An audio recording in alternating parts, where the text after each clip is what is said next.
का जो मैच है ना, है तो दो टीम्स के बीच में, लेकिन होगा क्या कि जब ये दोनों टीम्स आमने सामने होती हैं तो मुकाबला दो खिलाड़ियों के बीच में सिमट कर रह जाता है। धोनी है एक तरफ, भाई जब धोनी होगा तो आप टीम के बारे में बात नहीं करोगे, ये होता है भाई। जब मैराडोना होते हैं, जिस टीम में मेसी होते हैं उस टीम में मेसी मेसी होता है, तो उसी तरीके से सीएसके में जब धोनी है तो धोनी धोनी होगा।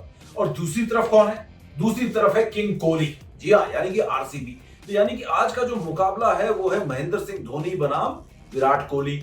और दिलचस्प बात यह है कि ये पूरी तरीके से एक नॉकआउट मुकाबला है, बैंगलोर में खेला जाना है और जो इसको जीतेगा वो प्लेऑफ में पहुंचेगा, ऐसा नहीं है। जो जीतेगा, अगर आरसीबी जीत जाती है तो आरसीबी जीतेगी तो उसको ये ध्यान रखना होगा कि उसको कितने मार्जिन से जीतना है, क्योंकि अगर आप बात करें नेट रन रेट की तो उस लिहाज से आरसीबी जो है थोड़ी पीछे है और उस नेट रन रेट को सुधारने के लिए उनको एक ऐसी जीत दर्ज करनी पड़ेगी जहां पर रनों का भी ध्यान रखना पड़ेगा, अगर ओवर्स की बात है तो ओवर्स का भी ध्यान रखना पड़ेगा। सारी चीजें मैं आपको बता दूंगा। तो आज कौन किस पर भारी नहीं, आज विराट भारी या धोनी, क्योंकि धोनी अगर इस मैच को जीतते हैं तो ऑटोमेटिक पहुंच जाएंगे, उनको सिर्फ जीतना है। हारने पे उनके लिए फिर नेट रन रेट का काम हो जाएगा, क्योंकि वो 14 पॉइंट्स पे है सीएसके और 12 पॉइंट्स पे है आरसीबी।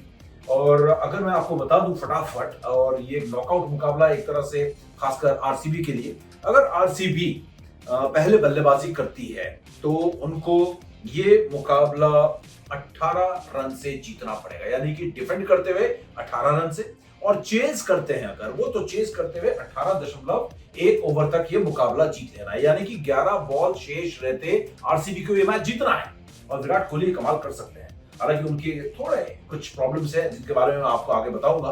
दोनों टीम से कुछ खिलाड़ी घर जा चुके हैं, दो इंग्लैंड के खिलाड़ी, उस बारे में बात करेंगे। तो चलिए फटाफट बात करते हैं आज के मुकाबले के बारे में।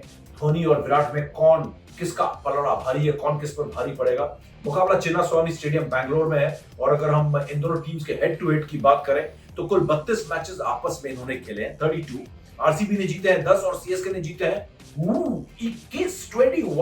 भाई साहब बहुत तगड़ा है। और एक मैच है जिसमें कोई रिजल्ट नहीं आया। मैदान की अगर बात करें चिन्नास्वामी की, तो चिन्नास्वामी में कुल 94 मुकाबले खेले गए, जिसमें पहले बल्लेबाजी करने वाली टीम ने जीते हैं 40 और बाद में बल्लेबाजी करने वाली यानी कि चेज करने वाली टीम ने जीते 50। तो चेज करो, बेहतर है ना, टॉस जीतो और चेज करने का फैसला करो, यानी कि गेंदबाजी करो।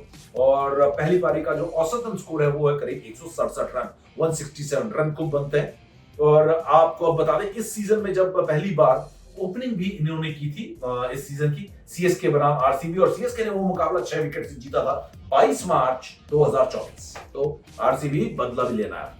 अब बात करते हैं यहाँ पर पिछले मैचेस की। तो आरसीबी ने अपना पिछला मुकाबला डीसी के खिलाफ जीता और सीएसके ने अपना पिछला मुकाबला आरआर के खिलाफ जीता। तो दोनों टीम जीतकर पहुंची है और दोनों टीम के हौसले बुलंद हो गए यहाँ पर। और अब बात करते हैं दोनों टीमों की ताकत और कमजोरी की, जिससे हमें पता पड़ेगा कि दोनों टीम्स की हालत क्या है। आरसीबी की ताकत की बात कर लेते हैं पहले। मेजबान है विराट कोहली, रजत पाटीदार इनकी ताकत नंबर 1, और मोहम्मद सिराज की गेंदबाजी ताकत नंबर 3, क्योंकि वो फॉर्म में लौट रहे हैं, लय तलाश है। और इसके अलावा स्पिनर्स भी अच्छी गेंदबाजी कर रहे हैं, यानी कि करण शर्मा और सर्वप्रीत सिंह। और अब बात करते हैं आरसीबी की कमजोरी की। आरसीबी की कमजोरी की अगर बात करें तो उनके एक अच्छे खिलाड़ी थे विल जैक्स, जो कि टीम का साथ छोड़ के वापस इंग्लैंड चले गए। और इसके अलावा फैफ डू प्लेसी एक और कमजोरी, और इसके अलावा कैमरून ग्रीन भी एक कमजोरी, जिनका ऑलराउंड प्रदर्शन, हरफन मौला खिलाड़ी है लेकिन हरफन मौला प्रदर्शन नहीं आ रहा है। अब बात करते हैं सीएसके की ताकत की। ऋतुराज गायकवाड़ ताकत नंबर 1, शिवम दुबे की हिटिंग पावर ताकत नंबर 2, और डैरल मिचेल का अब ऑलराउंड प्रदर्शन जो है वो दिखने लगा है। कमजोरी, सीएसके की कमजोरी क्या है? सीएसके की कमजोरी की बात करें, मिडिल ऑर्डर, और मोइन जडेजा, रिजवी और मोइन खान, आपको बता दें मोइन अली, माफ कीजिएगा, और वापस इंग्लैंड जा चुके हैं। और तेज गेंदबाजी में कोई बड़े नाम नहीं है और अच्छी कोई खास असरदार गेंदबाजी उनकी दिखी नहीं है। और इसके अलावा गायकवाड़ के साथ अभी तक जितने भी ओपनर्स दिखे सब फ्लॉप दिखे, यानी कि रचिन और रहाणे की बात कर रहे हैं, आरआर और ऋतुराज। वाह भाई, तो 3 आर है भाई इनके ऊपर। तो चलिए अब दोनों के हम संभावित 11 पर नजर डाल लेते हैं, और पहले मेजबान पर नजर डालते हैं कि कौन से वो 11 खिलाड़ी हो सकते हैं जो आज अपनी टीम को प्लेऑफ में पहुंचाने की पूरी कोशिश करेंगे।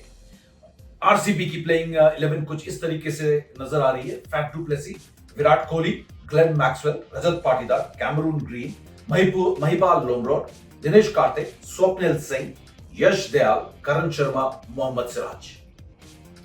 सीएसके की संभावित 11 क्या हो सकती है जो आज बेंगलुरु को बैंगलोर में रोकने की कोशिश करेगी और प्लेऑफ में जगह बनाने की कोशिश करेगी?